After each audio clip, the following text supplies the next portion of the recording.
शालिनी भारद्वाज और इस वक्त आप देख रहे हैं इंडिया न्यूज पर मेडिकली स्पीकिंग। हमारे साथ खास मेहमान जुड़ने जा रहे हैं जिनका नाम है डॉक्टर नवीद विंग, जो कि हेड ऑफ द डिपार्टमेंट है मेडिसिन के all India institute of medical sciences से। सर, इंडिया न्यूज और मेडिकली स्पीकिंग में बहुत बहुत स्वागत है आपका सर। नमस्कार जी। नमस्कार। नमस्कार सर। सर, जो मेरा पहला सवाल है सर वो यही है कि ये कौन सी स्टेज होती है सर जब हम ये समझें कि अब डॉक्टर के पास जाना बहुत ज्यादा जरूरी है और अब देरी नहीं कर सकते, क्योंकि लोग बहुत कंफ्यूज हैं। कई बार ऐसा देखा गया है कि बुखार होता है, बुखार लगातार परसिस्ट करता रहता है लेकिन पेशेंट इग्नोर कर देता है, जिसकी वजह से ब्रीथलेसनेस होती है और जो हमारे क्रूशियल स्टेज होता है जब हमें सही मेडिसिन मिलनी चाहिए उस टाइम को हम कहीं ना कहीं गवा देते हैं। क्या कहना चाहेंगे सर आप? देखिए, जो इम्पोर्टेंट है वो इस टाइम ये है कि पहले 5 दिन, फिर 6 से 10 दिन, फिर 10 से 15 दिन। अगर पहले 5 दिन तो प्रॉब्लम नहीं होती है। पहले 5 दिन आपको बुखार होगा, थोड़ी सी गले में दर्द होगा, थोड़ी वीकनेस बहुत ज्यादा आ जाएगी जो आउट ऑफ प्रोपोर्शन होगी, तो ये स्मेल नहीं आएगी, टेस्ट थोड़ा खराब हो जाएगा। बट जो इम्पोर्टेंट है 5वें दिन के बाद आपको बुखार ज्यादा रहना, बुखार ठीक ना होना, मतलब दवाई की मात्रा ज्यादा जरूरत है, खांसी बढ़ जाना और थोड़ी सांस की तकलीफ शुरू होना, सैचुरेशन थोड़ा ड्रॉप होना। तो जब बुखार ना उतरे, खांसी थोड़ी बढ़ जाए, तो छठा और 7वां दिन बहुत इंपॉर्टेंट है, बिकॉज छठे और 7वें दिन ही ये प्रॉब्लम होती है कि मेरा बुखार नहीं उतर रहा, बुखार ज्यादा बढ़ गया और मेरे को थोड़ी खांसी ज्यादा आने लग गई। तो उस टाइम हमें बहुत अलर्ट रहने की जरूरत है और आपको अपने डॉक्टर के संपर्क में तो पहले ही दिन से रहना चाहिए, लेकिन इन दिनों में ज्यादा संपर्क में रहना चाहिए और डॉक्टर से संपर्क कभी तोड़ना नहीं चाहिए। बिकॉज दिन में 2 बार डॉक्टर से बात करनी बहुत जरूरी है। आप मैं तो यही कहता हूँ, stay at home and stay local. Local doctor से अगर आप बात करेंगे तो बहुत अच्छा है। इस टाइम सभी डॉक्टर्स एक्सपर्ट हैं, सुपर एक्सपर्ट हैं कोविड के मैनेजमेंट में। लोकल डॉक्टर्स में आपका इलाज करेंगे तो लोकल भर्ती करने की जरूरत होगी तो लोकल ही भर्ती हो जाएंगे। तो 5वें, छठे और 7वें दिन अगर बुखार आ जाए और आपको थोड़ी खांसी बढ़ जाए तो हम उस टाइम 2 दवाइयां होती हैं, जैसे थोड़ा एंटी इन्फ्लामेटरी नप्रोक्सन की गोली होती है या इनहेलर होते हैं, वो हम शुरू कर देते हैं। तो उससे बीमारी बढ़ती नहीं है, मतलब आपकी बीमारी इतनी नहीं बढ़ेगी कि आपको अस्पताल जाना पड़ेगा। लेकिन अगर छठे दिन, मतलब अगर आपको 7वें दिन और 7वें और 8वें दिन बुखार रहा तो उस टाइम वायरस की फेज खत्म हो जाता है, इन्फ्लामेशन बॉडी में शुरू हो जाती है। तो उस टाइम आपको आपके डॉक्टर से बात करके, और अगर कोई ब्लड टेस्ट जैसे सीआरपी, एक सबसे इंपॉर्टेंट टेस्ट आजकल सीआरपी है, बाकी टेस्ट कराने की जरूरत नहीं है, तो आप सीआरपी का टेस्ट करवा लेंगे और अपने डॉक्टर से बात करेंगे तो फिर उसको लगेगा कि मुझे कोई और दवाई देनी है, बिकॉज ऑफ वायरस की स्टेज खत्म हो गई है। एंटी इन्फ्लामेटरी स्टेज में स्टेरॉइड्स दिए जाते हैं, तो उस टाइम आपको डॉक्टर आपका अप्रोप्रिएट मात्रा में दवाई दे सकता है ताकि आपको अस्पताल जाने की जरूरत ना पड़े। अल्टीमेट एम क्या है कि हमें अस्पताल नहीं जाने से रोकना है मरीज को। वो हम तभी रोक पाएंगे अगर हम अपने लोकल एरिया में अपने लोकल डॉक्टर के कांटेक्ट में रहेंगे और वो आपको ठीक गाइड करेगा। सब डॉक्टर्स अच्छा गाइड कर रहे हैं आज की डेट में, बिल्कुल स्टैंडर्ड प्रिस्क्रिप्शन है, गाइडलाइन बेस्ड प्रिस्क्रिप्शन है। तो हमें डॉक्टर्स में विश्वास करके डॉक्टर से दिन में 2 बार बात करने की कोशिश करनी चाहिए। डॉक्टर्स भी बहुत बिजी हैं भाई, लेकिन मैं तो कह रहा हूँ मरीज भी जो हैं कोविड के, उस टाइम जिनको हो चुका है कोविड, मेरी उनसे रिक्वेस्ट है कि वो भी अब बहुत बड़े डॉक्टर बन गए हैं, उनको पता है किस स्टेज पे क्या प्रॉब्लम होती है, किस स्टेज पे कैसे इलाज करना होता है और किस चीज की जरूरत है और किस चीज की नहीं है। उनसे भी बात, वो भी बड़े स्पोक्स पर्सन बन सकते हैं। तो इस टाइम हमें सबके सहयोग की जरूरत है। हम मतलब कुछ डॉक्टर्स पे, कुछ पैरामेडिक्स पे, कुछ नर्सेस के अलावा भी बाकी जो इतने बड़े, मतलब मैं तो कह रहा हूँ सबसे बड़ा एडवोकेट पेशेंट है। माइल्ड पेशेंट अलग तरीके से उसको पता है, जो मॉडरेट पेशेंट है वो अलग तरीके से पता है, सीवियर वाले को अलग तरीके से पता है। मेरी तो आपके थ्रू ये सभी पेशेंट से रिक्वेस्ट है कि वो भी इसमें पार्टिसिपेट करके लोगों का कॉन्फिडेंस बढ़ाएं, ताकि आप कॉन्फिडेंस बिल्डिंग की जरूरत है कि भाई आप ठीक हो जाएंगे, आप टाइम पे इलाज कराइए, ऐसी दवाई होती है उससे मुझे बड़ा जल्दी अच्छा लगना शुरू हो जाता है। तो इस टाइम बड़ी जरूरत है कि हम मिल बांट के अपने देश को बचाएं, क्योंकि हम फंस चुके हैं। बिल्कुल सर, क्योंकि ये पैनिक क्रिएट करने का टाइम नहीं है, ये कहीं न कहीं लोगों को समझाने का, अवेयरनेस क्रिएट करने का है टाइम है, जिससे कि लोगों के अंदर जो एक घबराहट का माहौल पैदा हो गया है। लोगों को लगने लगता है कि अब स्टेरॉइड्स लेने पड़ेंगे। स्टेरॉइड्स जो है उसके लॉन्ग टर्म बहुत साइड इफेक्ट्स हैं। तो लोगों को ये बताने की बेहद ज़रूरी है सर कि खास तौर पे ये स्टेरॉइड्स उस वक़्त बेहद ज़रूरी होते हैं और इनको लेने से ही फ़ायदा पहुँचता है। तो कुछ ऐसा नहीं है कि स्टेरॉइड लेने से शुगर लेवल एकदम से अप हो जाता है, ये किन लोगों में होता है? नहीं, जो डायबिटिक हैं, जो डायबिटीज से प्रोन हैं, उन्हीं में होता है, बाकी सब में नहीं होता है। हम्म। मतलब जैसे कोविड के 90% लोग तो बिना स्टेरॉइड के ठीक हो जाएंगे, सिर्फ 10% को जरूरत पड़ेगी। इसी तरह डायबिटीज भी सिर्फ 10% में ही होगी, सबको नहीं होगी। और बिल्कुल। स्टेरॉइड देने कितने दिन है? 5 दिन, 7 दिन, ज्यादा से ज्यादा 10 दिन। तो इन बिल्कुल। दिनों में कोई साइड इफेक्ट नहीं होता। वो हम्म। जान बचाने के लिए एकमात्र सहारा है। उस टाइम बिल्कुल। हमें अप्रोप्रिएट मात्रा में अपने डॉक्टर के साथ बात करके और उसके संपर्क में 2 बार दिन में रहते हुए स्टेरॉइड की मात्रा को ऊपर नीचे करना है सीआरपी टेस्ट के साथ। बिल्कुल सर। सर एक कई बार पेशेंट्स में देखा है फेरिटिन एक टेस्ट है सर, फेरिटिन लेवल बहुत हाई आ जाता है, ये कब हाई आता है सर?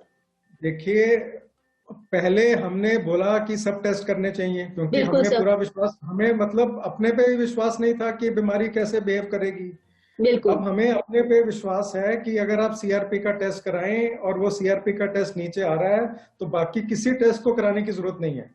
हम्म। मतलब आज की डेट में मैं इतना विश्वास से आपको बता सकता हूं कि सिर्फ एकमात्र टेस्ट, अगर जरूरत है 7वें दिन, मतलब 7वें दिन, बिल्कुल। तो एकमात्र टेस्ट है तो वो सिर्फ सीआरपी है। बाकी कोई टेस्ट कराने की जरूरत नहीं है, कोई सीटी के लिए भागने की जरूरत नहीं है, कोई बार बार टेस्ट कराने की जरूरत नहीं है, बिकॉज लैब्स भी प्रेशर में है। चाहे वो लैब हो, चाहे सीटी की लैब हो, चाहे पीसीआर टेस्ट हो, तो हर हर जना इस टाइम प्रेशर में है।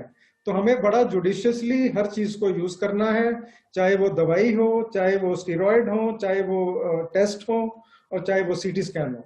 मतलब सर हर चीज को बिल्कुल सर। सर अगर हम सीआरपी की ही बात करें, यानी कि सी रिएक्शन प्रोटीन, तो सर ये माइल्ड है या मॉडरेट है डिजीज या फिर क्रॉनिक है, ये कैसे पता चलेगा? वो कौन कौन से लेवल्स होते हैं? अब मैं तो ये कह रहा हूँ कि सीआरपी की भी जरूरत नहीं है। हम्म। मतलब मैं टेस्ट को हटाना चाहता हूँ बिल्कुल। पहले। मतलब ये सिर्फ मरीज ही बता देगा आपको, मेरा बिल्कुल। बुखार ठीक नहीं हो रहा, मेरी खांसी बढ़ रही है, बस। और तीसरा, मेरा थोड़ा खांसी बढ़ गई और सांस चल, मुझे जाता हूँ बाथरूम तक तो थोड़ा सांस फूलता है, सेचुरेशन थोड़ी सी कम होती है। तो यही आपको बता देता है कि मुझे इस टाइम दवाई देने की जरूरत है। और डॉक्टर्स इतने एक्सपर्ट हैं इस टाइम कि वो समझ गए हैं सब कि इस टाइम हमें दवाई देने की जरूरत है, तो वो दवाई शुरू हो जाती है 7वें दिन के बाद। स्टेरॉइड बिल्कुल। अगर 7वें दिन के बाद शुरू करें तो बेस्ट है। इनहेलर 5वें दिन के बाद शुरू करें तो बेटर है। और थोड़ा अगर 2 दिन हो तो नेप्रोक्सन, जो एक एंटी इंफ्लेमेटरी होती है, वो क्रोसिन के साथ ऐड कर दें तो काफी मरीज उसी से ठीक हो जाएंगे, तो उनको बिल्कुल। स्टेरॉइड्स की जरूरत ही नहीं पड़ेगी। फिर मैं कह रहा हूँ 90% पेशेंट को सिर्फ क्रोसिन से ही ठीक हो जाएंगे। सिर्फ बिल्कुल। 10% पेशेंट हैं जिनको हमें आगे बढ़ने की जरूरत पड़ती है। तो सर इसलिए ऐसे में हमें बड़े कॉन्फिडेंस के साथ इस बीमारी का इलाज करना है और अपने देश में नंबर्स को घटाना है। अब मेरे मन में घुसा हुआ है कि भाई मैं किसी को पॉजिटिव ना कर दूं। मतलब भाई मरीजों को, अब हमें सबके जो पॉजिटिव भी हो जाते हैं बेचारे, उनके मन में भी आ जाता है मैं अपनी फैमिलीज पॉजिटिव हो रही हैं, मैं किसी को पॉजिटिव ना कर दूं। तो इसीलिए हमें बड़ा ध्यान रखना है कि मैं किसी को पॉजिटिव ना कर दूं, ये मेरी सबसे बड़ी जिम्मेवारी है, ताकि मैं अपने बच्चों को बचाऊं, अपने बुजुर्गों को बचाऊं और अपने पूरे खानदान को बचाऊं। बिल्कुल सर। सर अगर हम जैसे कि सीआरपी टेस्ट की ही बात कर रहे थे, कई बार सीआरपी टेस्ट 11 भी आता है, किसी का 18 भी आता है। वो कौन सी स्टेज होती है जिसमें हमें लगता है कि अब हमें और मेडिसिन की जरूरत है? तो अब मेरा बुखार नहीं टूट रहा, अब मेरे हम्म। को थोड़ी खांसी बढ़ गई है, और उसके बाद मेरा सीआरपी 5 टाइम से ज्यादा बढ़ गया है या बिल्कुल। 10 टाइम से ज्यादा बढ़ा हुआ है। तो उस टाइम मुझे एक जुडिशियस डिसीजन करना पड़ता है कि मुझे अब मरीज को, अब मेरे को बुखार नहीं है और मेरा 5 टाइम बढ़ा हुआ है और मैं बिल्कुल ठीक हूँ, तब मैं उसको इलाज नहीं करूंगा, तब मैं बोलूंगा आप ठीक हो जाओगे, आप 72 घंटे बिल्कुल। के बाद दोबारा करा लो। अगर आप बिल्कुल ठीक हो तब कराने की भी जरूरत नहीं है। तो इस तरह आपको बड़ा बड़ा जुडिशियसली डॉक्टर के साथ बात करके, डॉक्टर को प्रेशर में मत लाइए। हम्म। अगर आप डॉक्टर को प्रेशर में लाएंगे, बिकॉज पहले ही सब स्ट्रेस्ड हैं, मतलब बड़े हमें समझाते थे सोचो समझो और बोलो, क्योंकि अभी तो मुझे इमीडिएटली फोन पे फैसला करना है, जो अस्पताल, बिकॉज बिल्कुल घरों पे जो है मरीज वो तो घर पे ही है। तो प्रेशर में मतलब अगर आप मुझे प्रेशर में लाओगे तो मैं कहूंगा ये भी ले लो वो भी ले लो, तो वो थोड़ा ठीक नहीं है। तो बड़े बिल्कुल। प्यार से बात करिए, बड़े रिक्वेस्ट से बात करिए, डॉक्टर भी बड़े प्यार से बात करे, बड़े प्यार से समझाए, और ताकि हम मतलब इस टाइम बड़ी पेशेंस की जरूरत है सभी पेशेंस को, और खुद को क्योंकि सब बहुत अच्छे से ऑब्जर्व करने की जरूरत है कि लिटरली कौन कौन से सिम्टम्स है जो आपको नॉर्मल जो आपकी लाइफ थी या फिर नॉर्मल जो सेहत थी उससे आपको अलग नजर आ रहे हैं। सर अगर हम बात करें, अभी तो सेकंड वेव ही है, लेकिन थर्ड वेव को लेकर भी लगातार जो है चर्चा शुरू हो चुकी है। एक्सपर्ट्स लगातार कह रहे हैं कि थर्ड वेव आएगी। तो ऐसे में सर आपको क्या लगता है थर्ड वेव के लिए भारत कितना ज्यादा तैयार है? देखिए, मैं थर्ड वेव आने क्यों दूंगा? हम्म। क्या मैं इसके लिए तैयार हूं और मैं तैयार रहूंगा, और मैं अगले 3 साल 2 साल तैयार रहूंगा कि मैं थर्ड वेव को कभी आने ही नहीं दूंगा? क्या मेरी ऐसी स्ट्रेटेजीज हैं कि मैं थर्ड वेव को आने ही नहीं दूंगा? हमें इस पे काम करना है। पहली वेव में आपने इतनी बढ़िया तैयारियां की, इतना बड़ा इंफ्रास्ट्रक्चर इकट्ठा किया, इतना बड़ा मीडिया ने रोल प्ले किया, इतने आपने सरकार ने कितने कैंपेन किए, मतलब वो एक बर्नआउट हो गया। फिर उसके बाद हमने हमने पेशेंट्स को बड़ा अच्छा मैनेज किया, लेकिन फिर जब नंबर घट गए तो हमें लगा कि शायद अब सेकंड वेव नहीं आएगी, लेकिन सेकंड वेव आई और बहुत तेजी के साथ आई। मतलब बहुत तेजी, दिल्ली में अगर 1 अप्रैल को 1% था तो 20 अप्रैल को 35% हो गया। मतलब बिल्कुल सर। 20 दिन के अंदर इतना बड़ा तूफान आ गया। तो हमें समझना पड़ेगा कि ये हर डिस्ट्रिक्ट मतलब हर शहर की, हर तहसील की, हर गांव की जिम्मेवारी है। वहां पे चाहे वो पटवारी हो, चाहे वो पंचायत हो, चाहे तहसीलदार हो, चाहे वो डिस्ट्रिक्ट मजिस्ट्रेट हो, कि मैं गांव में 1% से ज्यादा टेस्ट पॉजिटिविटी रेट नहीं आने दूंगा। मेरे डिस्ट्रिक्ट में 5% से ज्यादा टेस्ट पॉजिटिविटी रेट नहीं होगा। मैं टेस्ट पूरी बिल्कुल मात्रा में करूंगा। तो जब बिल्कुल। तक मैं जब 5% से ज्यादा बढ़ गया तो मैं सप्रेस कर दूंगा इसको। मैं हम्म। मतलब इतनी रिस्ट्रिक्शंस लगा दूंगा कि मेरे डिस्ट्रिक्ट में 5% से ज्यादा टेस्ट पॉजिटिविटी रेट नहीं है। और बिल्कुल। मेरे गांव में तो 1% रखना है, बिकॉज डिस्ट्रिक्ट में तो फिर भी सुविधा है, गांव में सुविधाएं कम है। तो हम्म। हमें बहुत जरूरी है कि हर डिस्ट्रिक्ट में, हर पंचायत में, हर तहसील में सबकी जिम्मेवारी है, लोगों की जिम्मेवारी है। बिकॉज मैंने आपको पहले बोला, मेरे मन में कई बार खटकता है कि मैंने किसी को क्यों पॉजिटिव कर दिया। मरीजों के मन में आ रहा है आज की डेट में।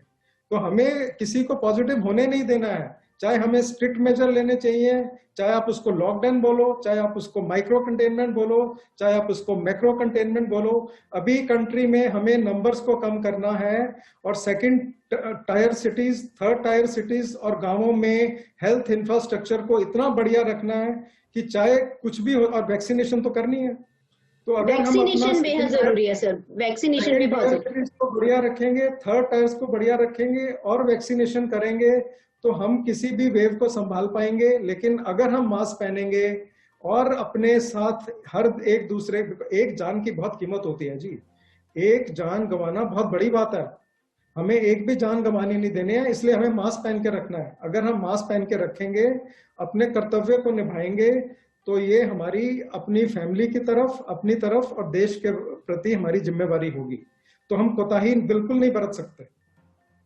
सर। तो आपको हमें लगता थर्ड है? वेव आने नहीं देनी है। थर्ड वेव आने, दूसरी वेव ने हमें बहुत लेसन सिखाए हैं। उन्हीं बिल्कुल लेसन्स को सीखते हुए, उन्हीं को पूरा करते हुए हमें थर्ड वेव को वहीं पे रोकना है। ब्रेक द चेन का मतलब हमें उसको 5% पे रोक देना है। 10% भी बहुत ज्यादा होता है डिस्ट्रिक्ट में। मैं फिर दिल्ली का एग्जांपल दे रहा हूं कि कितनी 20 दिन में तूफान आ गया, और अभी हमें 3 हफ्ते हो गए लॉकडाउन को, अभी भी परसेंटेज 24% पे अटकी है 35% से। मतलब ये कम से कम 6 हफ्ते 8 हफ्ते का लॉकडाउन चाहिए है, तभी ये नंबर कम होंगे, तभी अस्पतालों में क्वालिटी हेल्थ केयर मिलेगी। अब आप अस्पतालों में देखिए, मरीज कितनी मुश्किल से मरीजों का इलाज हो रहा है बेचारों का। बिल्कुल। मतलब health care worker burn out हो चुका है, उनके फैमिली वाले बीमार हैं, हर घर में कोई ना कोई बीमार है। तो इस टाइम बर्नआउट का टाइम है, इसलिए पेशेंस की जरूरत है। और मेरे को चाहिए कि सब मिलके काम करें और हम अपने डिस्ट्रिक्ट, अपने गांव, अपने जिले, अपने मोहल्ले को 1% से कम पॉजिटिविटी रेट लेके आए। और जो भी बीमार है उसका ख्याल रखें, स्टिग्मा नहीं होना चाहिए, क्योंकि ये तो ठीक हो जाएगा। आइसोलेट ही तो करना है, और तो कोई प्रॉब्लम ही नहीं है। जिसको भी थोड़ी खांसी जुकाम है वो पहले ही आइसोलेट कर ले अपने आप को।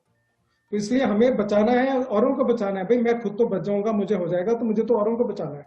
ये मेरा कर्तव्य है, मेरा धर्म है। क्योंकि सर देखा गया है कि लगातार सिम्टम्स आ रहे होते हैं लेकिन लोग फिर भी रेस्ट नहीं करते हैं, और इस बीच वो लगातार ऑफिस जा रहे हैं या कहीं भी बाहर निकल रहे हैं।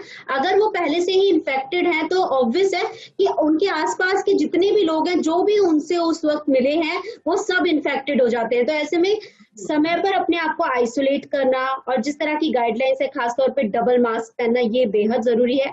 और जैसे कि डॉक्टर विग ने बहुत क्लियरली, बहुत साफ शब्दों में ये बात बोली है कि अगर आपको लगता है कि आपके सिम्टम्स है या फिर आपको ब्रीथलेसनेस हो रही है, चेस्ट पेन है, यानी कि कुछ डिफरेंट सिम्टम्स है आपको लगभग छठे या फिर 7वें दिन में, तो ऐसे में जरूरी है कि आप अलर्ट हो जाइए और डॉक्टर से जो संपर्क है लगातार वो डे 1 से बनाए रखना बेहद जरूरी है। और यही वो स्टेजेस होती हैं जो आपको अस्पताल जाने से रोकती हैं।